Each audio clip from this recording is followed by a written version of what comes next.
Welcome বন্ধুরা, আমি বানাচ্ছি চিংড়ি মাছের রেসিপি। আপনারা স্কিপ না করে দেখতে থাকুন।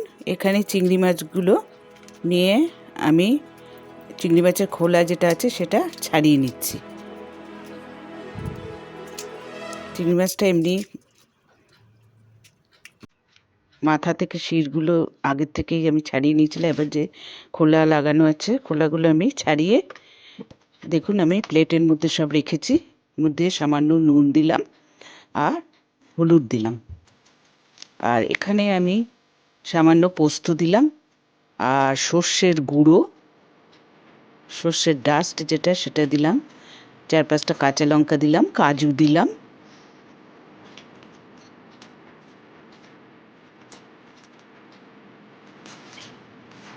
আর একটা টমেটো দিলাম, এটা পেস্ট করে নেবো। আর এখানে আমি চিংড়ি মাছগুলো ভাজার জন্য সর্ষের তেল দিয়েছি কড়াইয়ে। তেলটা গরম হলে চিংড়ি মাছগুলো আমি ভেজে ভেজে দিই।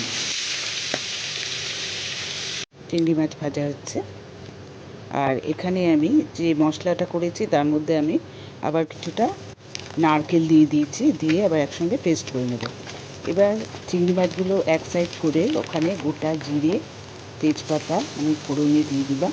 চিংড়ি মাছটা এক সাইড করে দিয়েছি ভাজাটা, আর একটা পেঁয়াজ দিয়ে দিয়েছি, দিয়ে ভালো করে আমি সব মিশিয়ে নিচ্ছি। এবার সব কিছু একসঙ্গে মিশিয়ে চিংড়ি মাছের ভাজা তুলে নিয়েছি। একটা টমেটো দিয়ে দিয়েছি এর মধ্যে,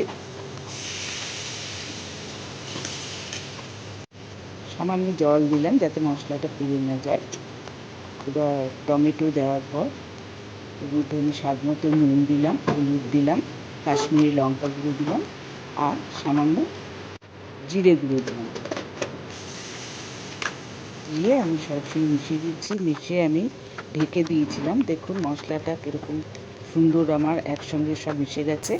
এবার যে মশলাটা আমি বেটে রেখেছিলাম, সর্ষে, পোস্ত, কাঁচা লঙ্কা, টমেটো, কাজু বাদাম সব আমি একসঙ্গে পেস্ট করে রেখেছিলাম, সেটা দিয়ে দিয়েছি। মশলাটা দিয়ে আমি ভালো করে এটা ভেজে নিচ্ছি। মিক্সার জারে জল নিয়ে আমি এর মধ্যে দিয়ে দিলাম, দিয়ে আমি এটা কিছুক্ষণের জন্য ঢেকে দিয়েছি।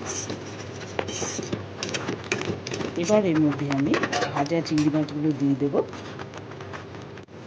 দেখুন আমার প্রায় হয়ে এসেছে। অবশ্যই আপনারা এবার তৈরি করবেন, খুব টেস্টি হয় খেতে, খুবই ভালো লাগে গরম ভাতে।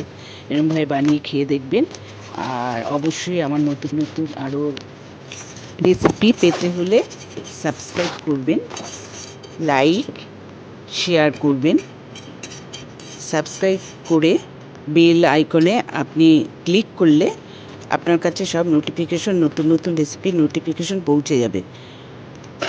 এবারে আমি জল দিয়ে কড়াইয়ের মধ্যে জলটা ফুটে গেছে, চিংড়ি মাছগুলো দিয়ে দিলাম। দেখুন আমার প্রন কারি তৈরি হয়ে গেছে। সামান্য আর নুন দিলাম, আমার মনে হলো একটু নুনটা কম হয়েছে, ওই জন্য নুন দিয়ে ব্যাস আমার প্রন কারি